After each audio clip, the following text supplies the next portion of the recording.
श्री शिवाय नमस्तुभ्यम। हर हर महादेव। दोस्तों, आप सभी लोग जानते हैं कि 16 दिसंबर 2024 यानी सोमवार को पड़ रही है पौष मास की प्रतिपदा तिथि। और दोस्तों, ये वो तिथि है जो पौष मास में पड़ने वाली सबसे बड़ी तिथि है, क्योंकि यह सोमवार के दिन पड़ रही है और इसका बहुत ही बड़ा और विशेष महत्व होता है। पूज्य गुरु जी ने कहा है कि अगर कभी भी मौका लग जाए और पौष महीने की प्रतिपदा तिथि सोमवार को पड़ जाए तो आप लोगों को 31 चावल के दाने का उपाय तो अवश्य ही करना चाहिए। इन दोनों का संयोग बहुत ही कम आता है। इसी के साथ में गुरुजी ने अपनी शिव पुराण कथा में बताया है कि इस दिन आपको 31 चावल दाने का उपाय तो आपको अवश्य ही करना चाहिए, क्योंकि ऐसा दिन पूरे साल में सिर्फ एक ही बार आता है। और दोस्तों, आप सभी लोग जानते हो कि सोमवार का अगर सबसे बड़ा कोई उपाय है तो वो 31 चावल के दाने वाला उपाय है। तो दोस्तों, सोमवार के दिन आप लोगों को इस 31 चावल के दाने वाले उपाय को जरूर करना है। बहुत सारे लोग होंगे जिन लोगों ने इस उपाय को ना किया हो, मतलब पूरा साल निकल गया, उन्होंने किसी भी दिन इस 31 चावल के दाने वाले उपाय को ना किया हो। पर दोस्तों, आपके पास एक आखिरी मौका बचा हुआ है, जो कि 16 दिसंबर के दिन है, स्विंगल। इस दिन आप लोगों को इस वाले उपाय को जरूर कर लेना है।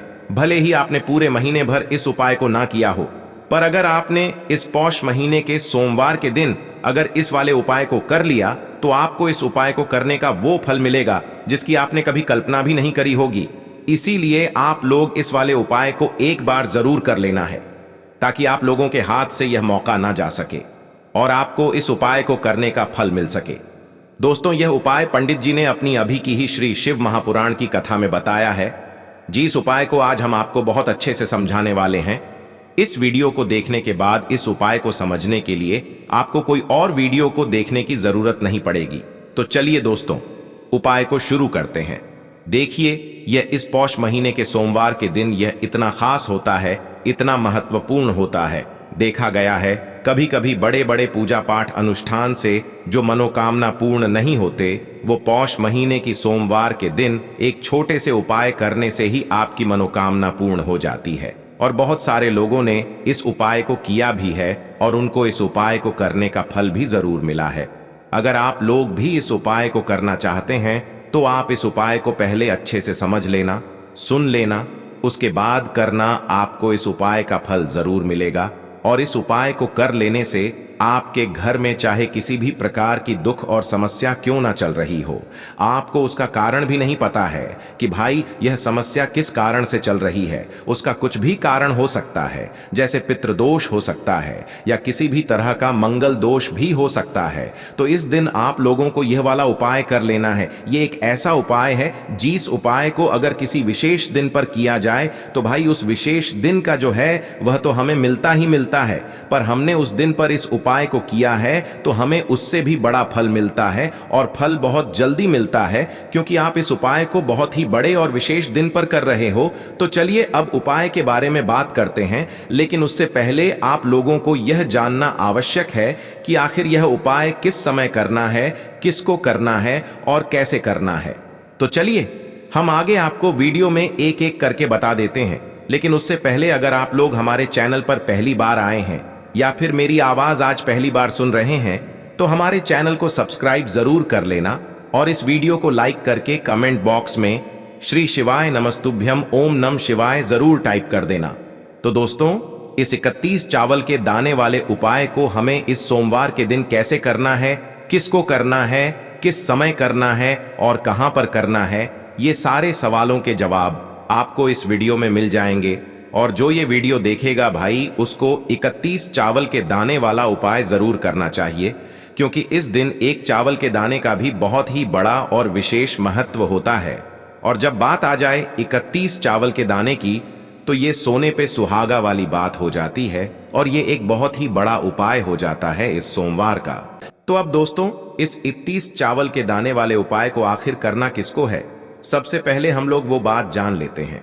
तो देखो, घर की जो बड़ी माताएं बहनें होती हैं, उन माताओं बहनों में से कोई भी एक बड़ी माता बहन इस वाले उपाय को कर सकती है। और दोस्तों, अगर आप चाहें तो अपने घर में से सभी सदस्यों को भी इस उपाय को करवा सकते हैं। अगर किसी व्यक्ति की खुद की कोई मनोकामना है, खुद की कोई दुख और परेशानी है जो कि वह अपने लिए ही करना चाहता है, इस वाले उपाय को तो वह खुद अपने लिए भी कर सकता है। बाकी अगर कोई घर में से ऐसा है जो कि अपने पूरे घर परिवार की सुख और शांति के लिए ये वाला उपाय करना चाहता है, तो भाई वह भी कर सकता है, उसमें भी कोई दिक्कत वाली बात नहीं है। कहने का मतलब ये है कि इस उपाय को हर एक सदस्य भी कर सकता है और पूरे घर परिवार के सदस्य के लिए घर की बड़ी माताओं बहनों में से कोई एक माता बहन भी कर सकती है। माताएं बहनें अगर घर में उपस्थित न हो या वो यह वाला उपाय न कर पा रही हो, तो फिर घर का कोई बड़ा सदस्य भी इस 31 चावल के दाने वाले उपाय को कर सकता है, चाहे फिर वह पुरुष ही क्यों ना हो, उसमें कोई भी दिक्कत वाली बात नहीं है। अब दोस्तों, इस 31 चावल के दाने वाले उपाय को हमें करना कहां पर है? हमें इसे शिव जी के मंदिर में जाकर करना है। बहुत सारे लोग प्रश्न करते हैं, हर एक उपाय को करते समय क्या हम इस उपाय को घर पर कर सकते हैं? तो इस वाले उपाय को आप घर पर नहीं कर सकते हो। इस वाले उपाय को करने के लिए आपको शिव जी के मंदिर ही जाना पड़ेगा। उसके बाद में दोस्तों, जो अगला प्रश्न निकल कर आता है वो यह आता है इस उपाय को लेकर कि आखिर इस उपाय को हमें किस समय करना है, सुबह के समय करना है कि शाम के समय करना है? तो देखो, इस वाले उपाय को आप लोग सुबह के समय भी कर सकते हो और शाम के समय प्रदोष काल में भी कर सकते हो। अब अगर आप पूछो कि भाई सबसे उत्तम समय कौन सा रहेगा इस 31 चावल के दाने वाले उपाय को करने का, तो हम आपसे बस यही कहेंगे कि इस उपाय को आप सुबह के समय करेंगे तो ज्यादा बेहतर होगा। बाकी अगर प्रदोष काल शाम के समय भी करेंगे तो भी अच्छा होगा, उसमें कोई भी दिक्कत वाली बात नहीं है। तो अब दोस्तों, जो अगली सबसे बड़ी और महत्वपूर्ण बात आती है वो यह आती है कि सुबह अगर हम उपाय को करेंगे तो हमें कितने बजे से लेकर कितने बजे तक के बीच में करना है, और शाम के समय प्रदोष काल में करेंगे तो हमें कितने बजे से लेकर कितने बजे के बीच में करना है। तो देखो, सुबह जितनी जल्दी हो सके आप उपाय को करने की कोशिश करना। बाकी अगर किसी कारणवश लेट भी हो जाओ, थोड़ी देर भी हो जाए, तो 10 या 11 बजे तक भी आप उपाय कर लेना, पर 12 बजे से ज्यादा देरी ना हो। ठीक है, इस बात का ध्यान रखना। उसके बाद में दोस्तों, अगर शाम के समय प्रदोष काल की बात करें, प्रदोष काल का जो समय होता है वो शाम के 6 बजे से शुरू हो जाता है। मतलब शाम के 6 बजे से लेकर 7 बजे के बीच का जो समय होता है, ये समय प्रदोष काल का समय होता है। पर अभी जो मौसम चल रहा है, इस मौसम में जो है शाम बहुत देरी से होती है, तो आप इस उपाय को 7 या 8 बजे के बीच में भी कर सकते हो। मतलब शाम के 6 बजे से रात 8 बजे के बीच में आप कभी भी इस वाले उपाय को कर सकते हो, उसमें कोई भी दिक्कत वाली बात नहीं है। अब दोस्तों, यहाँ पर इस उपाय को लेकर एक और सबसे बड़ी बात ये निकल कर आती है कि इस 31 चावल के दानों को हमें लेना कहाँ से होता है, और हमें इस उपाय को करने के साथ में क्या और कुछ भी सामग्री ऐसी होती है जो शिव जी के मंदिर लेकर जानी पड़ती है। तो देखो, यहाँ पर हम आपको बता दें, सबसे पहले आप लोग यह जान लो कि यह जो 31 चावल के दाने वाला उपाय है, सिर्फ और सिर्फ आप उपाय की सामग्री लेकर कभी भी शिव जी के मंदिर मत जाना, क्योंकि हमें भगवान के सामने ये नहीं दर्शाना है कि अगर हम भगवान शिव जी के मंदिर आए हैं तो अपने फायदे के लिए आए हैं। तो इसलिए जो भी पूजन सामग्री है, उपाय सामग्री है, 31 चावल के दाने, इसके साथ में आपको पूजन सामग्री भी जरूर लेकर जाना है। देखो, अगर सुबह के समय उपाय कर रहे हो तो सीधी सी बात है, 1 लोटा जल तो आप लेकर जाओगे ही जाओगे। वही 1 लोटा जल अगर मिट्टी का जल हो तो बहुत अच्छा रहेगा। मिट्टी का जल कैसे बनाया जाता है, इसके लिए हमने पहले से बहुत सारी वीडियोस बना दी है। आपके पास इस दिन एक आखिरी मौका रहेगा मिट्टी का जल शिव जी पर चढ़ाने का, और उपाय को करने का बहुत बड़ा आपको इस दिन फल मिलेगा। तो इसीलिए इस दिन हो सके तो भाई मिट्टी का जल चढ़ाना तो अपने साथ में कम से कम 1 लोटा जल तो आपको लेकर जाना ही जाना है। अगर मिट्टी का जल नहीं है तो घर का जल भी आप इस्तेमाल कर सकते हो। इसके अलावा जो भी पूजन सामग्री है, देखो 31 चावल के दाने ये अलग आपके रहेंगे, और जो आपकी पूजन सामग्री रहेगी वो अलग रहेगी। पूजन सामग्री में आप जो भी चीज लेकर जाना चाहे वो लेकर जा सकते हैं। एक बेलपत्र भी लेकर जा सकते हैं, उसमें कोई भी दिक्कत वाली बात नहीं है। वहीं अगर हम बात करें शाम के समय की, तो शाम के समय शिव जी पर जल नहीं चढ़ता है, इसीलिए शाम के समय आप लोग एक दीपक तैयार कर लें, जो कि गोलबत्ती का, आटे का, शुद्ध देसी गाय का घी का होगा, है ना। इस बात का आप लोगों को ध्यान रखना है और इस दीपक को आपको घर से जलाकर नहीं लेकर जाना है, भगवान शिव जी के मंदिर में जाकर ही जलाना है। इस बात का भी आप लोगों को ध्यान रखना है। अब दोस्तों, यहां पर हमें इस बात को समझना है कि यह 31 चावल के दाने हमें लेना कहां से है। क्या हमें दुकान से लेकर आना है, या हमें अपने घर से लेना है, या कहां से लेकर आना है, और कौन से चावल लेना है, क्योंकि चावल भी बहुत प्रकार के होते हैं। तो देखो, इन सभी सवालों के जवाब आप लोग एक बात में सुन लो कि भाई ये जो उपाय है, इस उपाय में आपको ये नहीं देखना है कि भाई कौन से चावल है, कौन से चावल नहीं है। बस जो भी चावल ले रहे हो वो चावल का दाना सबूत होना चाहिए, मतलब साबुत होना चाहिए, टूटा हुआ नहीं होना चाहिए, कटा पिटा नहीं होना चाहिए। ये बात आपको ध्यान रखना है। बाकी आपका चावल बासमती हो या सादा चावल हो या कोई सा भी चावल हो, उसमें कोई भी दिक्कत वाली बात नहीं है। तो सीधी सी बात है कि आपके घर के रसोई घर में जहां पर आप भोजन बनाते हो, वहां पर जो भी चावल आपके उपस्थित हो, उन चावलों में से अपनी एक कटोरी भर लेना या एक मुट्ठी चावल अलग से निकाल कर रख लेना, क्योंकि हम 31 चावल ही यहां पर इस उपाय में लेने वाले हैं। तो हमें यह चावल के दाने गिनकर निकालने पर डिढेंगे। इस बात का आप लोगों को ध्यान रखना है। तो अपने उस चावल की कटोरी में से या चावल में से 31 ऐसे चावल के दाने आप लोग निकाल लो जो कि टूटे हुए ना हो, कटे पिटे ना हो, जिनमें कोई दाग ना लगा हुआ हो, है ना। अच्छे साबुत चावल के दाने 31 दाने आप लोग निकाल कर रख लो, और इन्हें किसी भी एक कागज की पूड़िया में या किसी एक छोटी सी कटोरी में आप लोग रख लो, ताकि यह सुरक्षित रहे, आपके एक भी चावल का दाना इधर उधर ना हो और आपका उपाय भी पूरा अच्छे से हो जाए। तो भाई जैसे ही आपका उपाय की जो सामग्री है, 31 चावल के दाने ये तैयार हो जाते हैं, उसके बाद मैं आपको जो भी अपनी पूजन सामग्री है सुबह के समय कर रहे हो, तो एक लोटा जल और एक बेलपत्र या पूजन सामग्री जो लेकर जाना चाहो उसकी भी तैयारी कर लेना। और शाम के समय जा रहे हो तो भाई अपना जो दीपक है उसे तैयार कर लेना, ठीक है। और उपाय को करते समय शुद्धता का विशेष रूप से ध्यान रखना, ठीक है। सुबह सुबह स्नान करने के बाद ही उपाय को करने की आप लोग तैयारी करना।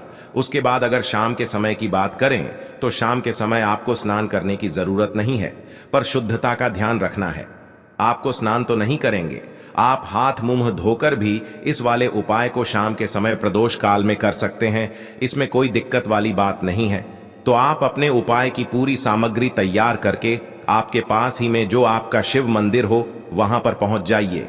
सबसे पहले शिव मंदिर में जाकर आप लोगों को उपाय नहीं करना है, पहले भगवान के दर्शन करना है, भगवान से आशीर्वाद प्राप्त करना है, फिर शिव जी की शिवलिंग के पास में आना है। शिवलिंग के पास में आने के बाद आप जो पूजन सामग्री लेकर आए हुए हैं, जैसे कि सुबह गए हुए होंगे तो एक लोटा जल और जो भी पूजन सामग्री लेकर आए हैं आप उनसे भगवान शिव जी की पूजन कीजिए। सबसे पहले तो एक लोटा जल ही चढ़ेगा, फिर आपको एक बेल पत्र श्री शिवाय नमस्तुभ्यम का जाप करते हुए शिवलिंग पर चढ़ा देना है। उसके बाद में आपकी पूजन सामग्री चढ़ेगी। उसके बाद में अगर दोस्तों शाम के समय अगर आप इस उपाय को कर रहे हो तो अपने साथ में कम से कम एक जो दीपक है गोल बाती का जो आप अपने साथ में लेकर गए हो, उस दीपक को मंदिर में जाकर अपनी माचिस से जलाना है और उस दीपक को शिवलिंग के पास में रखना है, ठीक है।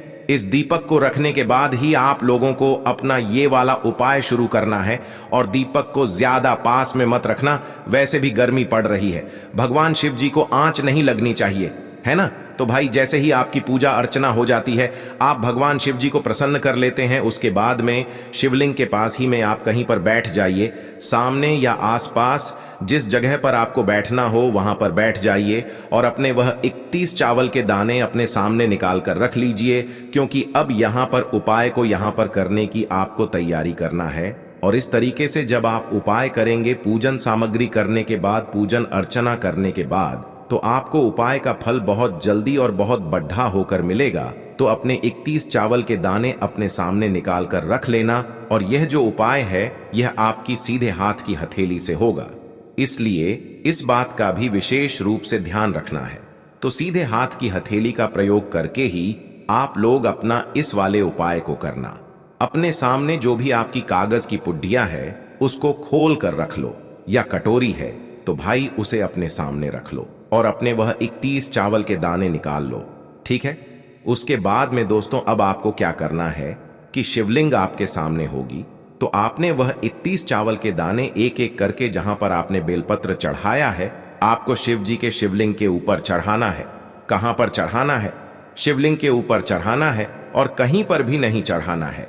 आपको अपने हथेली से तो शिवलिंग के ऊपर चढ़ाना है, भले ही फिर वो अपने आप जलाधारी पर गिर जाए या मतलब वहीं पर गिर जाए, उसमें कोई दिक्कत वाली बात नहीं है, पर आप चढ़ाओ शिवलिंग के ऊपर ही। तो आपको क्या करना है, अपना पहला चावल का दाना उठाना है, श्री शिवाय नमस्तुभ्यम बोलना है और शिवलिंग पर चढ़ा देना है। इसी तरीके से दूसरा चावल का दाना उठा है, शिवलिंग पर चढ़ाना है और मंत्र बोल देना है। और फिर तीसरा चावल का दाना उठाना है, श्री शिवाय नमस्तुभ्यम बोलना है और चढ़ा देना है। इसी प्रकार से आपको पूरे 31 चावल के दाने एक एक करके शिव जी के शिवलिंग के ऊपर चढ़ाना है और भगवान से प्रार्थना करते जाना है। मतलब प्रार्थना तो आपको आखिरी में करना है, पर हर एक चावल के दाने को चढ़ाते समय श्री शिवाय नमस्तुभ्यम जरूर बोलना है। उसके बाद ही में यह चावल का दाना शिवलिंग के ऊपर आपको चढ़ाना है। जैसे ही आपके 31 चावल के दाने शिवलिंग के ऊपर चारच जाते हैं, तो भाई उसके बाद में आपको क्या करना है, भगवान से अपनी मनोकामना बोलना है। मनोकामना भी कब बोलना है? जब आपका 31 चावल का दाना आपके सीधे हाथ की हथेली में हो और आप उसे चढ़ाने के लिए जा रहे हो। श्री शिवाय नमस्तुभ्यम बोलकर उस आखिरी चावल के दाने को शिवलिंग के ऊपर चढ़ा देना और भगवान से फिर अपनी वह मनोकामना बोल देना, जिस मनोकामना के लिए आप लोग अपना यह वाला उपाय कर रहे हो। जिस भी दुख और परेशानी के लिए आप लोग अपना यह वाला उपाय कर रहे हो, उसके बाद में जैसे ही आप अपनी मनोकामना बोल देते हो, आपका यह वाला उपाय पूरा हो जाता है। पर दोस्तों, उपाय को करने के बाद आप लोगों को 2 मिनट भगवान शिव जी के मंत्र का जाप जरूर करना है और मंत्र का जाप करने के बाद भगवान से एक और बार प्रार्थना करना है अपनी मनोकामना के लिए या अपनी जो भी दुख और परेशानी है उसके लिए। इसके बाद में आप लोग भगवान को देखकर भगवान से प्रार्थना करके उनसे आशीर्वाद लेकर वहां से उठ सकते हैं और अपने घर पर जा सकते हैं। बस दोस्तों, यहां पर यह वाला उपाय पूरा हो जाता है। इस तरीके से जो भी व्यक्ति छोटी छोटी चीजों का ध्यान रखते हुए इस 31 चावल के दाने वाले उपाय को करेगा, निश्चित सी बात है उसे उसकी मनोकामना जल्द ही पूर्ण होगी और जो भी दुख और परेशानी है वो भी बहुत ही जल्दी दूर होंगे। और दोस्तों, अगर आपको हमारी ये वीडियो पसंद आई हो तो हमारे इस वीडियो को लाइक और चैनल को सब्सक्राइब जरूर करें। हर हर महादेव, ओम नमः शिवाय।